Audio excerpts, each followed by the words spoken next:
Hello, action takers.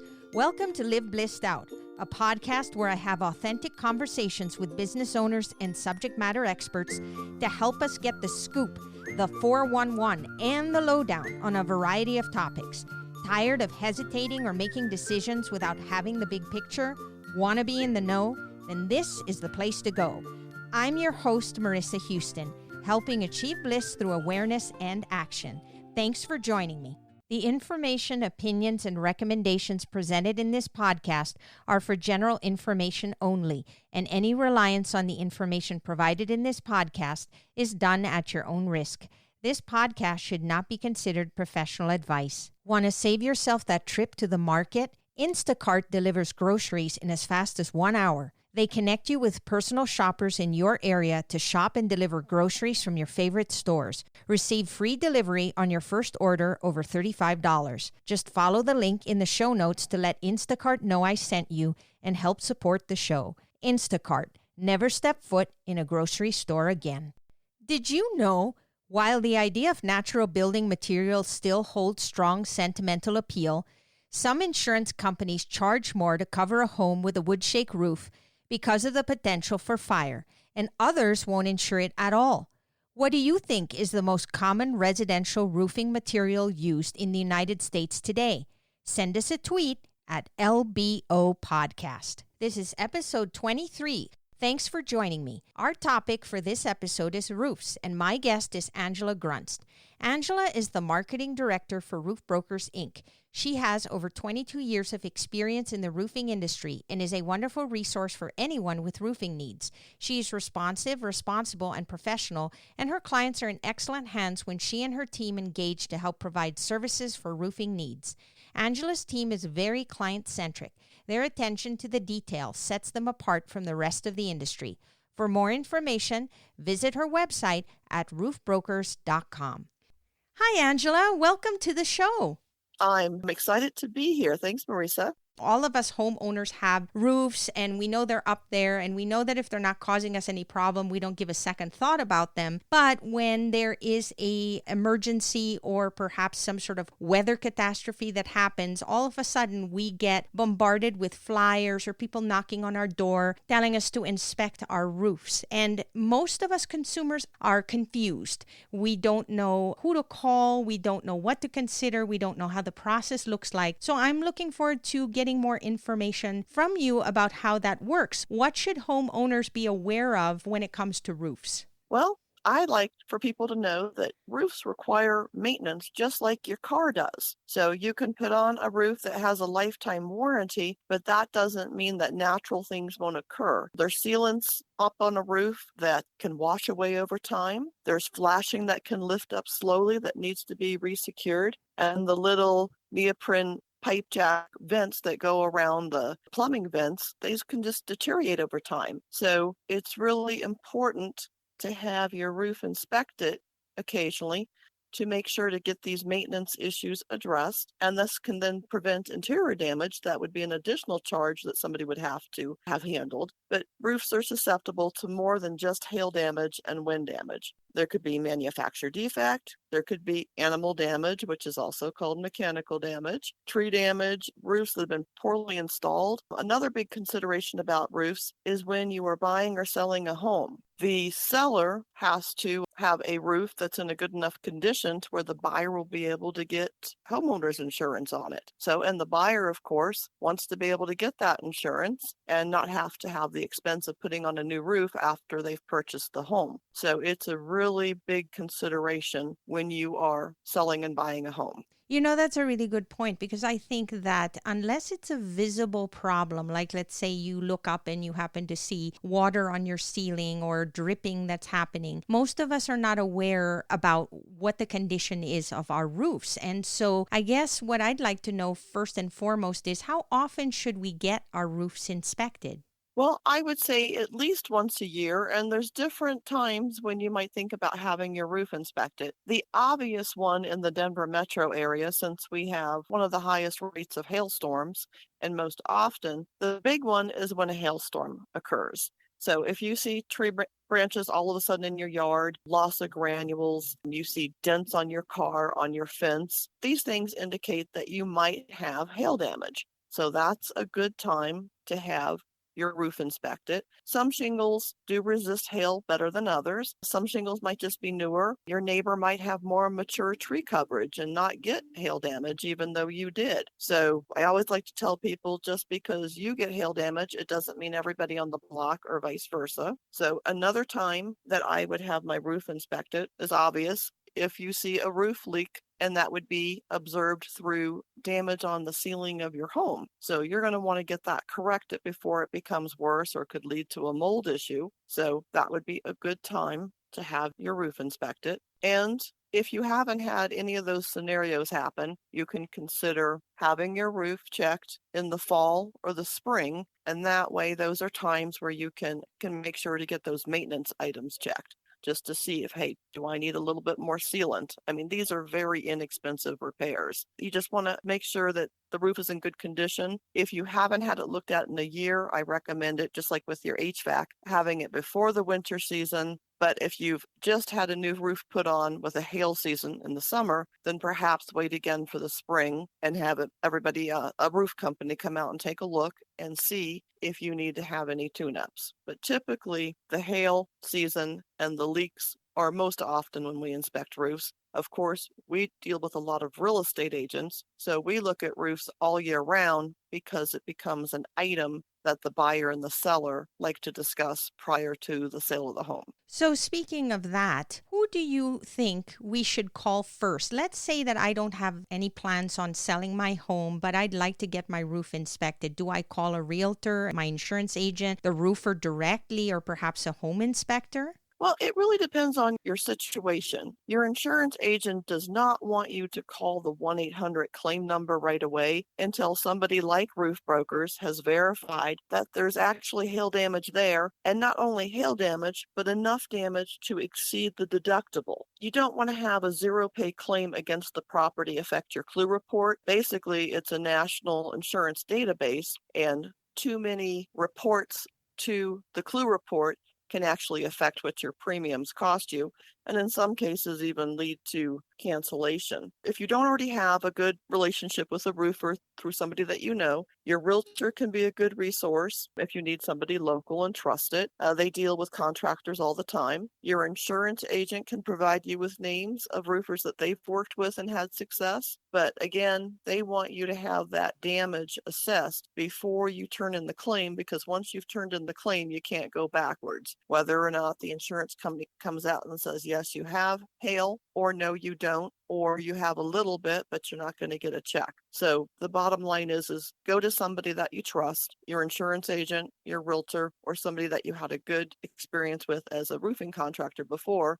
and have them take a look. So what you're saying is confirm that there's a problem first before you file the claim. Correct. That's absolutely correct. All right. So then how do I know who to trust? We get a lot of door knockers. We get flyers in our doors all the time asking us to check our roof. And I'd like to know from your perspective, what types of questions should we be asking a roofer to know if they are a good and reputable company to work with? Well, when a hailstorm happens, this is when you get flooded with flyers and door knockers. And I just want to make it clear that unless water is pouring into your home or a tree has landed on your roof, it's not an emergency just because the door knockers are making it feel like it's one. For instance, my company, Roof Brokers, does not knock doors. We're invited, usually referred by a past client, or we are referred by the hundreds of realtors that we've worked with over the past 25 years. And also the realtors refer us their clients and their neighbors. So the door knockers can be from out of state,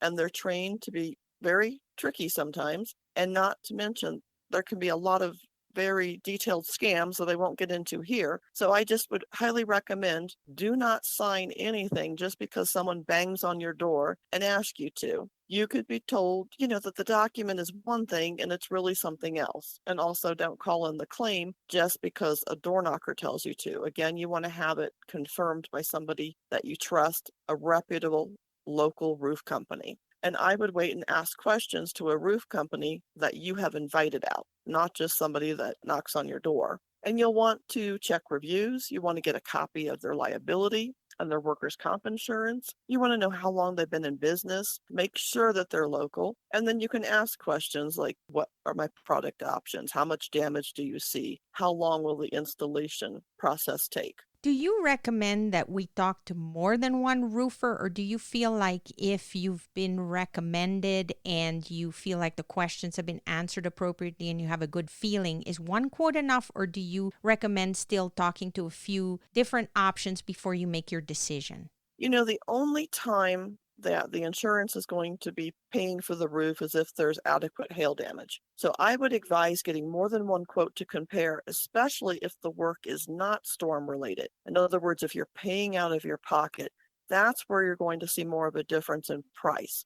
You can sometimes get more of a discount when it's not hailstorm related because most of the roofing contractors will agree to do the work for the insurance proceeds. So basically, everybody's working for about the same price. But when it's not hail related, that's where I would definitely get more quotes because it's really going to depend on the type of product, what city it might be in, the jurisdiction, what type of roof is going to go on. There's just a lot of different reasons that if it's not hail related, and it's coming out of your pocket, that you want to get more than one bid. Of course, just because somebody is the lowest bid doesn't mean I would automatically go with them. They would still have to be referred. You would still have to go over the whole process, making sure they're licensed and insured, check their reviews. You can Google reviews on anybody now. I would check with the Better Business Bureau. Here in Colorado, where we are, we have the CRA, which is the Colorado Roofing Association. Roof Brokers is a part of it. So we have promised to work ethically. So those are just a few things to consider.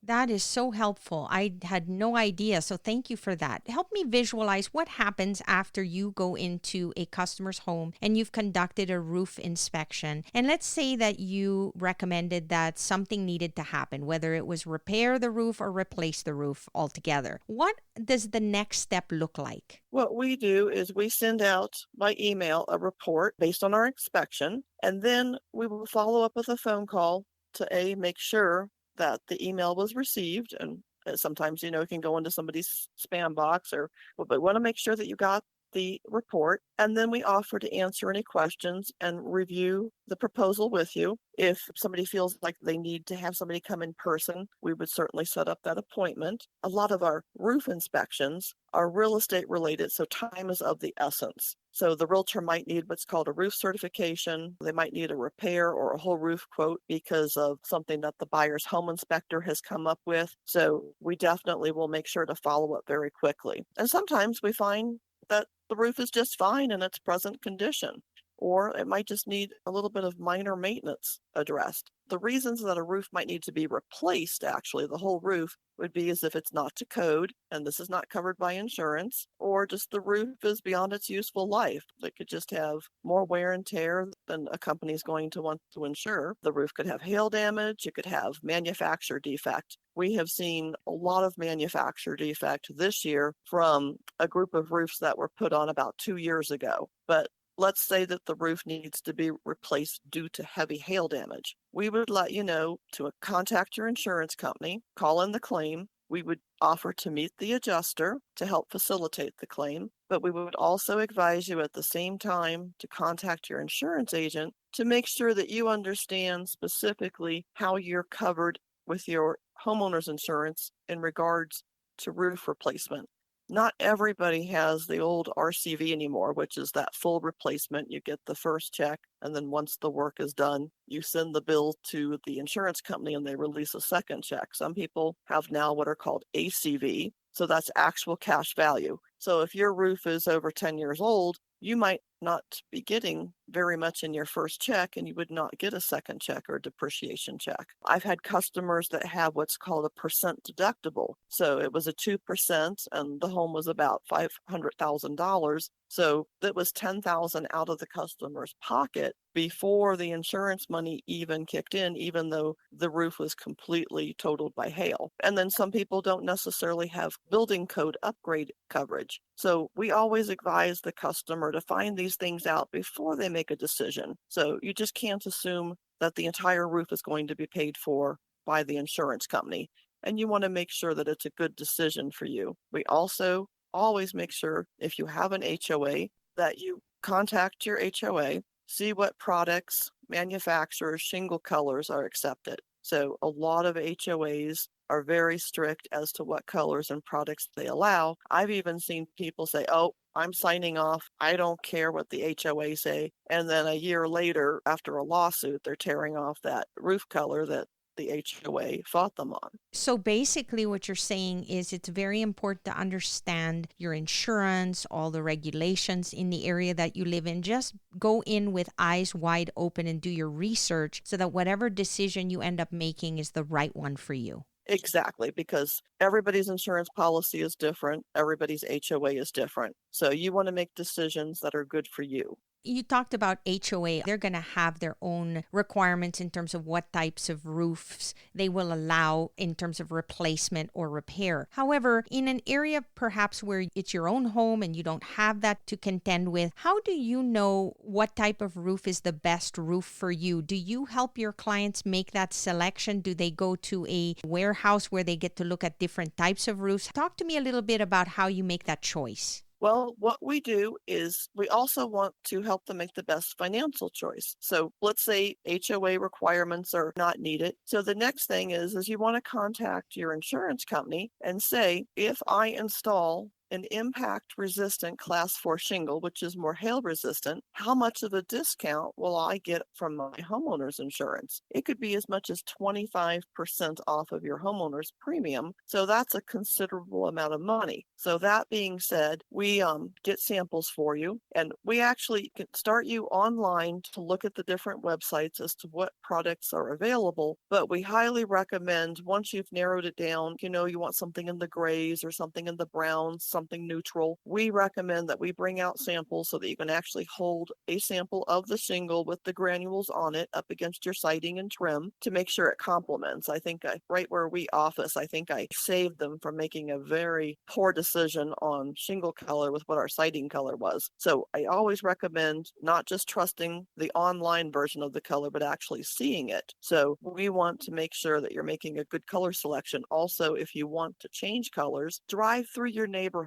See other homes that have the same brick color or the same siding color as you and see how that shingle looks on something similar to your home. I know in my neighborhood, we have about 10 different brick colors, and there's certain shingle colors I just love, but they would not look good with my bricks. So you have to really see it with your own eyes and make that decision. We also get a lot of customers that are trying to make the decision if they're going to go from your regular asphalt composition shingle to a tile roof. But I always like to make people aware that this is going to be a lengthier process because you have to have a structural engineer come out and sign off that your truss or rafters can safely hold the weight of the roof plus 3 feet of snow. And even with that, you still might get a little bit of cracking on your walls in your home, and that's just considered cosmetic. So a change like that, I always say, make sure to make all the considerations.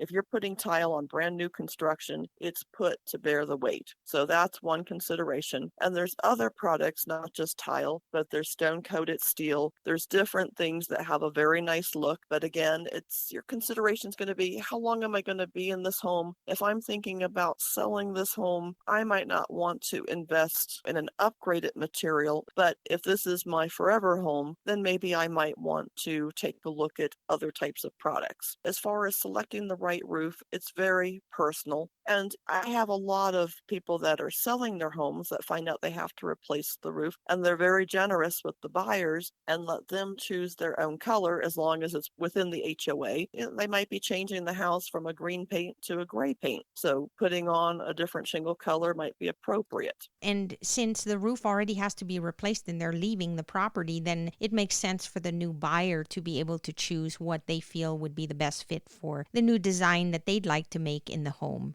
Exactly. And then how long from the time that that decision is made does it take for you to install the roof? Are we looking at weeks? Are we looking at months? It is really going to depend on the time of year. As long as the material is available and there's not a big hailstorm going up that's using up the material right then. I've been with the company now for 23 years, so I've seen a lot of different situations. We've had manufacturer delays due to hurricanes where the roof plants are, so the product wasn't being made. I've even gone through it where oil refineries have blown up and so that they couldn't get the products to even make the shingles. So assuming that we have normal conditions from the time you sign the contract and choose your color and you have HOA approval, because your roof could be done as little as a week. But when I got my roof done, my HOA only met once a month and I had to wait a full month before I got approval. My HOA is the type that would fine me if I didn't do exactly what they wanted. So that being said, if there's no HOA, the product's available, you probably only have to wait a week or two.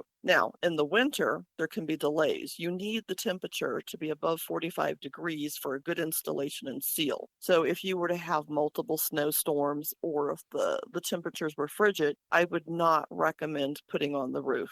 We do roofs all the time in the winter, but we only install when it's above 45 degrees. And I would not want my roof torn off if there was a threat of a storm later that day, because once you get all those shingles torn off and your underlayment, your home is exposed. So you want to have your roof installed with a good forecast as well. I just say it really depends on time of year and what the specific situations are. It sounds like timing is critical. Let's say that you noticed that there was a problem with your roof in the middle of winter and you know that it's going to be below 45 for a spell. Are you still then able to work with the customer to make all the other preparations so that when the right time comes to install the roof, everything is ready to go and then you just schedule it in? Exactly. As a matter of fact, May, June, July, and August hailstorms this year in the Denver metro area. We did all of the work with the insurance company, with the customer. We have colors selected. And if it's not part of a real estate transaction, then we actually suggest that the